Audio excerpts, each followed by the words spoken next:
Dahil nga sa nangyari, kaya inanin na nga rin natin itong mga tanim nga natin dito para hindi masayang. Mare nyo mga mare, naglalaro nga dito ng ganda-gandahan. Sensya nyo na mga mare, minsan lang magandahan sa sarili. At eto nga sige, lakit na naman magmumotor ang tatay, kaya naman nga tuwang-tuwa. Sabi nga nila tatay, hindi pa nga daw sila kumakain mga mare kasi mabilis ang pagtaas ng tubig. Kaya nang bumili na nga lang din kami ng makakain nga nila at sumabay na rin kami. Papunta nga kami doon, eto't naabutan pa nga namin yung malalim ng baha nga dito sa kalsada. Nga ni parang Ranyon, abay kanya-kanya na nga kami ng vlog kasi nga vlogger na nga rin daw siya. Kumbaga wala kaming pakaialamanan kung ano nga iba-vlog niya. Ito naman sinalubong nga pala kami nila Kuya Mark at sumunod naman nga itong sila Alvin, kaya ayan sila na nga lang din ang nagdala. Nagpahawak na nga lang ako kay tatay kasi medyo may pagkalampangarin kasi ako mga mare. Kung hindi ako mawak kay tatay, baka malaglag nga ako dito, bay nakakaligo nga lang ng mare nyo. Tatay nga kung ano-ano pinagtuturo dito pag ito nanuno. Ewan ko na nga lang talaga. At sabi nga ni tatay, meron nga daw siya ditong dadaanan kasi nangangko nga daw siya, kaya humawak na nga ako kay Ran. Siyempre sweet-sweetan nga tayo ngayon mga mare kasi may kailangan tayo dahil kapag hindi tayo mawak, madulas pa nga tayo dito. Aba yung nilalakad nga lang natin 5 minuto ay natapos nga tayo halos 30 minutes. Din kasi maglakad kapag may tubig nga mga mare. Sabi ko pwede na nga lang languin to,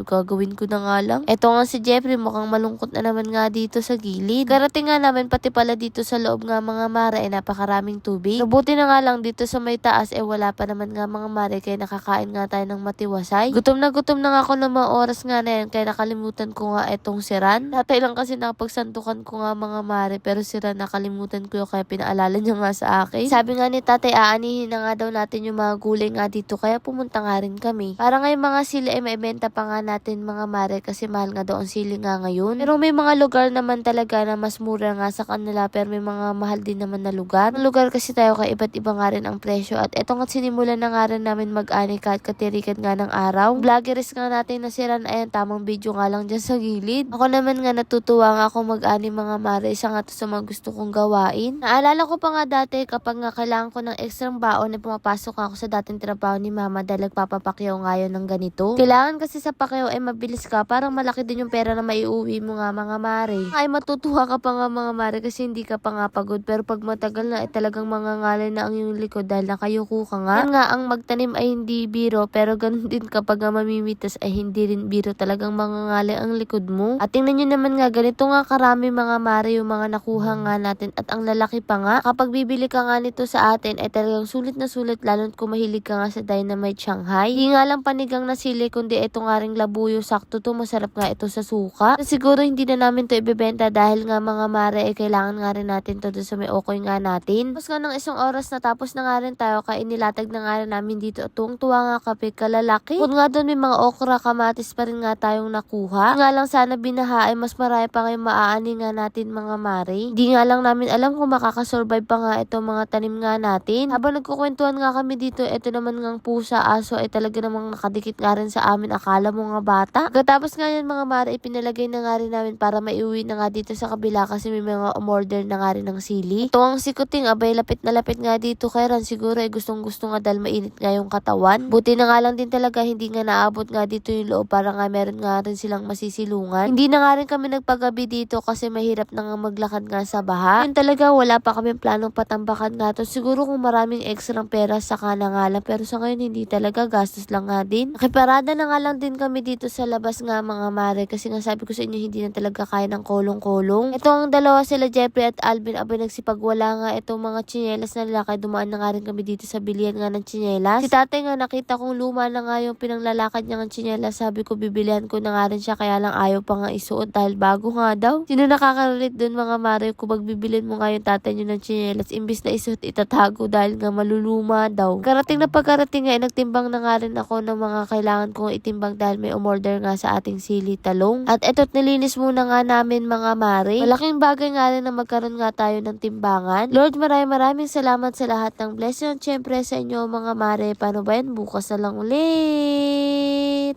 Ang ating MC Bester Barley mura na masarap pa dahil may pineapple extract, hindi mapait at hindi lasang damo. Ang sweetener nito ay cocoa sugar kaya natural at friendly sa katawan. Ang barley natin ay gawa sa natural ingredients at gentle for daily use. Marami rin itong healthy support tulad ng pag-support sa natural defense ng katawan, tulong sa healthy digestion at pag-promote ng magandang metabolism. Kapag stress tayo, malaking tulong ang nutrients ng barley para mapanatili ang glow at freshness ng katawan. Ano ba ano ang kagandahan sa MC Bester Barley natin? Maraming tayong pagpipili ang flavor. Meron tayong barley juice at sa mahilig nga sa mga dark choco at sa mga coffee lover ay meron nga rin tayong kape. Pero sa mga taong mahilig nga sa mga pure barley ay meron nga din tayo, o diba? Tanong, magkano nga ba ang ating barley? Ang ating dark choco ay 1,000 4 boxes na nga siya at 10 na ang laman. Ang coffee barley ay ganun nga din mga mare. Barley juice at pure barley naman 3 boxes nga rin siya sa halagang 1,000. Free shipping, cash on delivery na nga rin siya nationwide. Pero kapag 1 box naman nga mga mare ng kape ay 350. Ganun din ang dark choco. Pag barley juice naman ay 500 isang box, ganun din ang pure barley. Ilalagay ko na nga lang sa comment section kung saan kayo pwedeng bumili.